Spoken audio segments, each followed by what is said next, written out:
Why are young people getting more cancer? That's the million-dollar question, billion-dollar question. We have a lot of ideas about why, and some of them are a little bit more proven than others. But I'll tell you this, in the past, like when I was in med school, when you were in med school, we used to think about cancer, big word cancer, as like something that happened to older people and related to genetics or smoking, right? And our genetics haven't changed in several generations, although our epigenetics can, like how those cells and molecules and proteins on top of our genes might change. That changes as a result of our environment. And certainly we've also been smoking less and less, again, pointing us back towards, well, what else could it be? It has to be something in our environment. And a few risk factors that people have identified that are specific to the birth cohorts, these whole generations seem to be affected by early onset colorectal cancer, are a couple of things. The biggest one is our diets. Our diets have fundamentally changed. And a lot of what's driving that change are ultra-processed foods.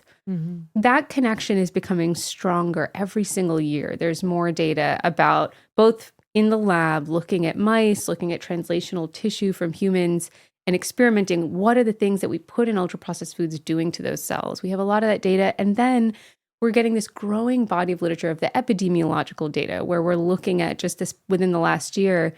We had known already that ultra-processed foods were linked to colorectal cancer. Now we see that they're linked to polyps, precancerous polyps. And so we're seeing more and more of the pieces of the mechanistic puzzle come together.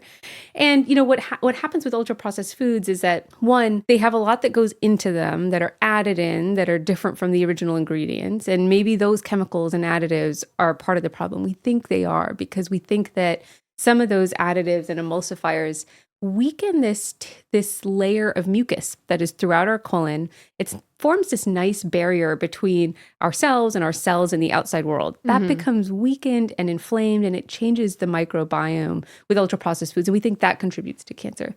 But it's also, the issue with ultra-processed foods is also what they don't have. So if you eat more ultra-processed foods, what are you eating less of? And a big part of that answer is fiber. The ultra-processed foods tend to lack fiber. They tend to have a lot of added sugar. And we know that fiber is protective against colorectal cancer for many reasons, but in part because when that fiber makes it to our gut, the gut microbes feed on it, they ferment it, they produce these really nice anti-inflammatory short-chain fatty acids that protect us. So not getting that in our diet is also harming us with the ultra-processed foods. But it's not just that. And there are other aspects that I think we weren't considering as hard as we should have been a couple of decades ago, like alcohol, for example. Alcohol has really emerged over the last several decades, but I think loudly being spoken about in the last couple of years as a cancer risk factor. The problem, as you remember, is like we used to think about it as being heart healthy and like good for us. And we were actually pretty encouraging of like a glass or two of wine a day. We've started to really backtrack on that because yeah, there is some mixed data about how it may or may not benefit the heart, but then actually the mortality data is pretty bad. I mean, it doesn't actually help you live longer. And if anything, people are dying more from cancer. So alcohol is a big one. And then there's other aspects of our diet that seem to be linked more specifically in our childhood diets when we're talking about these early onset cases. Like, for example, kids, and I'm talking about kids like adolescents, teenagers, early adults who drink more sugar sweetened beverages, they seem to be at a higher risk of colorectal cancer. Processed meat and even red meats, those seem to be linked. And then the other big factor that, you know, I think everyone can agree on has changed over the last several decades is our kind of sedentary lifestyles. We're sitting at our desks more often.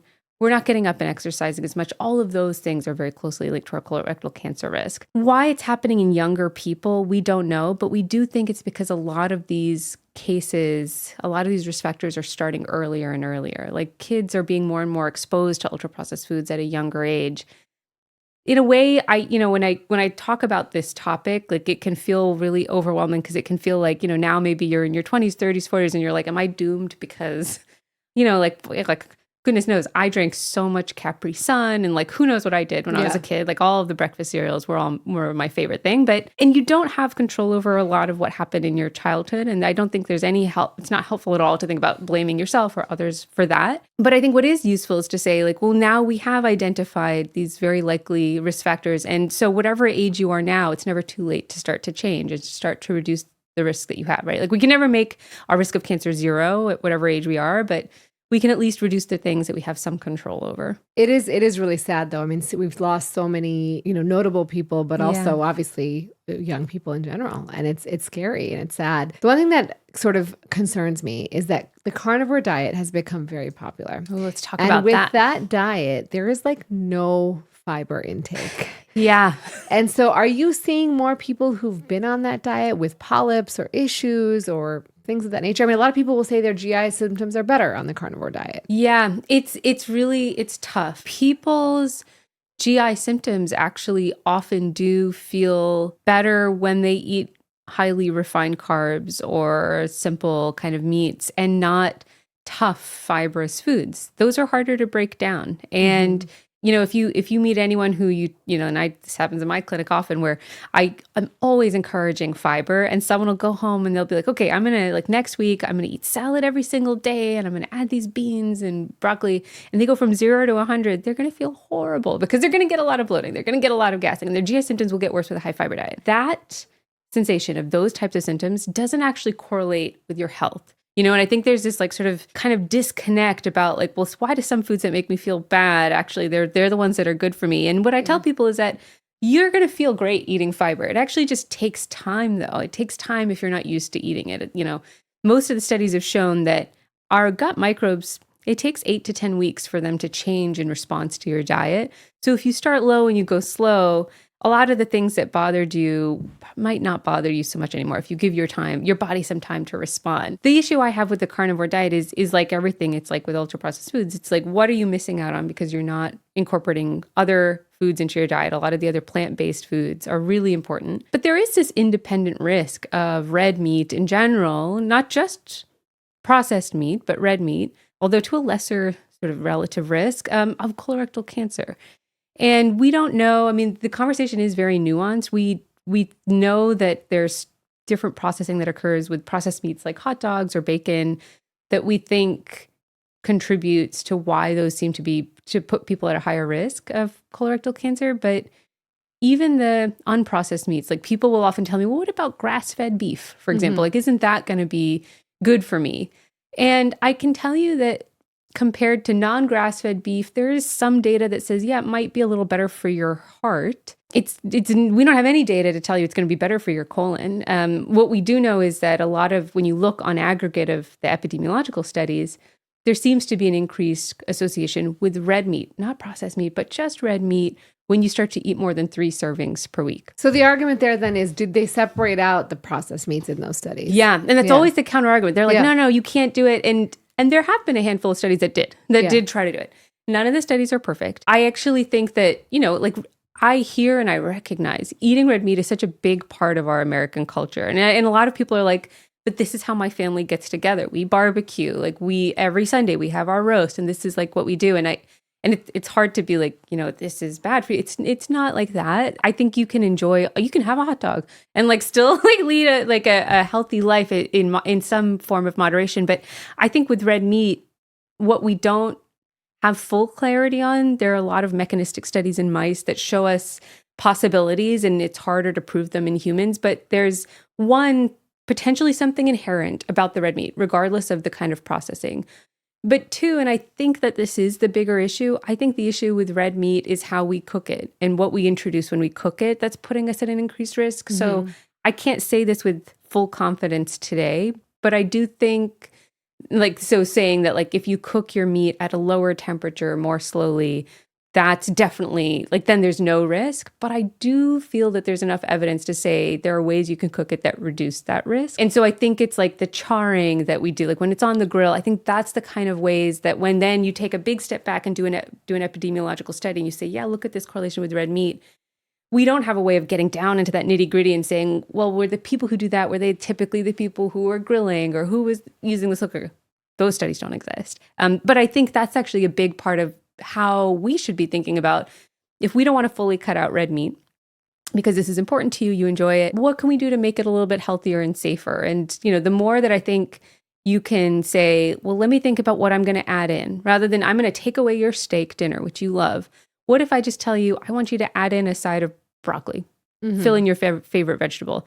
I think I've still done you more benefit than harm by, eat the red meat, but now add in something else, add in something that we know has a lot of fiber and can kind of help counteract that.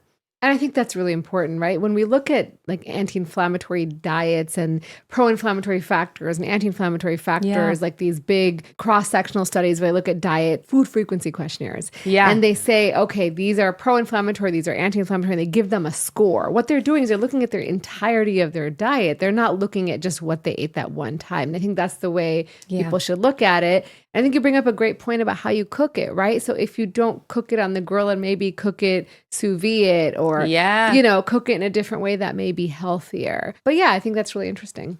Yeah. I mean, I think one of the things I found that people really like to hear, and there is good data for, is marinating your meat first, right? It's like one of the things that it kind of helps prevent the Maillard reaction from occurring with the meat itself and the heat, because you've coated this in this nice, whatever glaze you want to buy. And of course, whatever you marinate in, you may introduce a lot of added sugar, like who knows? But I think generally marinating your meat is probably, and then exposing that to a higher temperature is a safer thing to do than exposing the meat directly to a temperature. So there are lots of ways that people can kind of make things a little healthier without anyone telling them they have to change, overhaul your diet. Changing your diet, and that's, as a gastroenterologist, this is like half our battle, is what we eat, and the second half is how we poop it out. But changing our diet is really, really hard. It's like it's so fundamental to who we are and to our cultures and to our families that these conversations are never met with anything but like really passionate reactions. Yeah. Absolutely. I mean, it's a big part of our lives. Yeah. The interesting thing about the Maillard reaction is in urology, they looked at tomatoes because lycopene has some studies that have shown it to be protective. And they actually found that when you cook the tomatoes, it's actually more protective. So the Maillard reaction is actually positive, which I thought was interesting when you said it was sort of a negative for meat. Yeah, I think there's something about the proteins within the meat that seem to create these compounds that we think are contributing to the cancer, but I hadn't heard this about tomatoes. Yeah. Now I'm fascinated. It's interesting, right? Yeah. What about these apps where you take a picture of your food and it tells you how good it is for your gut? Oh, gosh. Well, there are a dime a dozen of these types of programs. I mean, I don't tend to want people to over police themselves when it comes to their diets. And sometimes, for example, I tell people, okay, women under 50 should try to aim for 25 grams of fiber. Men should try to aim for 38 grams of fiber. It can make people spend their whole day trying to quantify their meal and trying to say, oh, did I meet this? How many grams do I think is in this cup? And then, I aim more for a ballpark. I think, for example, if you're taking a picture of your meal to judge if it's good or not, I think you can just use bigger principles that we kind of already know, right? How much of that meal is ultra processed? How much of that came from whole foods? Is half your plate the fiber, the fibrous component of it? I think we can make it a lot simpler for ourselves. And sometimes the simpler way just feels lamer. Anytime someone's like, hey, what's the best test I can do for my gut? Is it this fancy blood test I found? Or is it this stool kit that'll cost me a couple $100? And I'll be like, nope, it's just your screening colonoscopy. That's the best test for your gut. It's the most boring and lame answer, but it's also kind of the most obvious one. And sometimes those are just the easiest and best things. And the screening colonoscopy brings up a lot of anxiety for people. Yes. Obviously, the prep is not enjoyable. I have not yet 45, so I have not yet participated in it, but will when I turn 45, which is the age. Amazing. Yes. Thank you. But what about these other options like Cologuard and virtual colonoscopy? Do these work? Can you use them if you're really anxious about this whole process? Yeah. Well, first, let me start up by saying that I hear the anxiety. A lot of what people have heard about their colonoscopies, they hear from their dads, their grandfathers, or their grandparents. And the way we prep today is not how our grandparents prepped. So what we picture sometimes is this horrible, weird, chalky tasting 4-liter prep that you're going to be trapped in your bathroom all night. You might still be trapped in your bathroom, but there's so many different prep options out there. Some of them are just pills, just a handful of pills that you take. You still have to drink water with it, but I'm not talking about 4 liters. And there's lots of great tips and tricks to make the prep a little bit better. You could mix it with your favorite ramen seasoning packet. That's my go-to like trick. You can mix it into Jell-O and you can actually eat the Jell-O. Even though Jell-O is a solid, it's really not a solid. Like it instantly stops being a solid once it gets inside of you. As long as you don't use like red. We don't want you to use like red colored Jell-O. But there's lots of ways that you can actually make the prep better. Like I love when my patients are like, oh, I drink my prep out of a wine glass just to feel fancy. Or sip it chilled with a straw and you like kind of bypass your taste buds. So there's ways to make the prep better. But if it's more than just the prep that's worrisome to you, if you're like, because you don't have to have anesthesia actually during a colonoscopy, but most Americans do. In other countries, they don't use anesthesia. But if you get anesthesia done, it means you have to take a day off from work, basically, because you get the scope. And then afterwards, we don't want you to drive your car. You probably shouldn't go back to work. And make real serious decisions. Yeah, don't operate heavy machinery after anesthesia. So that's a big barrier for a lot of people. And then, colonoscopies are incredibly safe. We do them all the time. There are some small risks that we talk about to people, like it's about a 1 in 10,000 risk of perforation, which is a small tear in the colon. It's really rare, but it happens, and a couple of other risks. So if you decide for whatever reason that you don't want to get the colonoscopy, there are some good options out there for cancer screening. And the reason I'm saying that is because for me, the colonoscopy is not really for cancer screening. That's how we bill for it, and that's why we do it. But it's really to detect polyps, which are precancerous, and to prevent cancer. There's no other test, not the stool kits where you poop in a box, not the blood test, which is new on the market. There's no other test that will prevent cancer, like a colonoscopy. And so sometimes when I frame it like that, and I remind people that that's really the goal here of the colonoscopy, is to catch these little growths called polyps that are going to grow in almost all of us.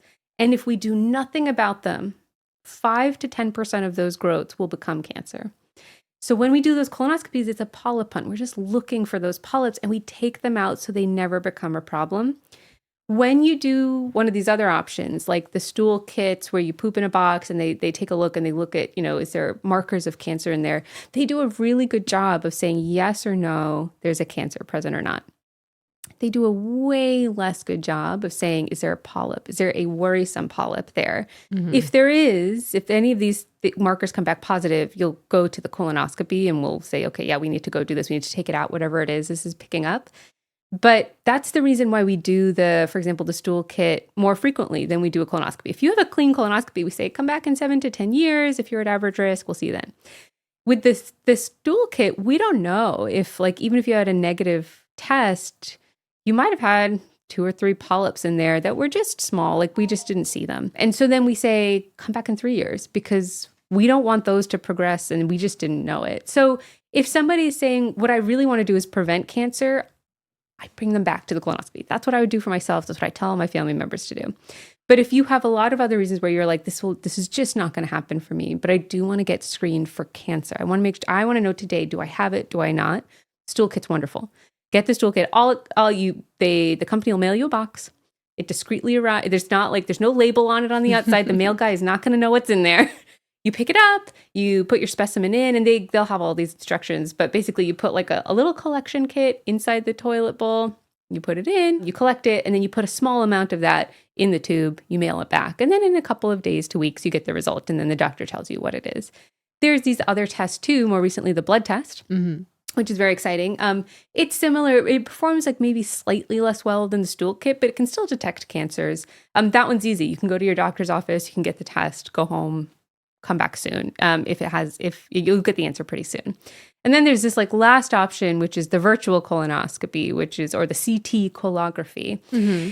And basically, that is for people who, the only scenario where I think, there's a couple of scenarios, but one scenario where I think that makes sense for people is when they can't tolerate the anesthesia for any reason. Maybe they have a lot of serious medical conditions. Mm-hmm. Anesthesia feels risky. Yeah.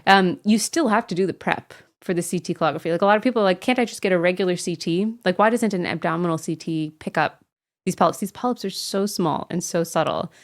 You still have to do the prep. The point of the prep is not to torture you. Yeah. The point of the prep is to clear out things so well so that the inside of your bowel is so squeaky clean that we can see even the tiniest little polyp and we can identify it and take it out. Because that's the worst thing for me and for you is you come in, the prep's not clean. And it happens. Someone will have tried, but they'll fail or they'll only do half of the prep. And then we go in there and it's just this sea of brown.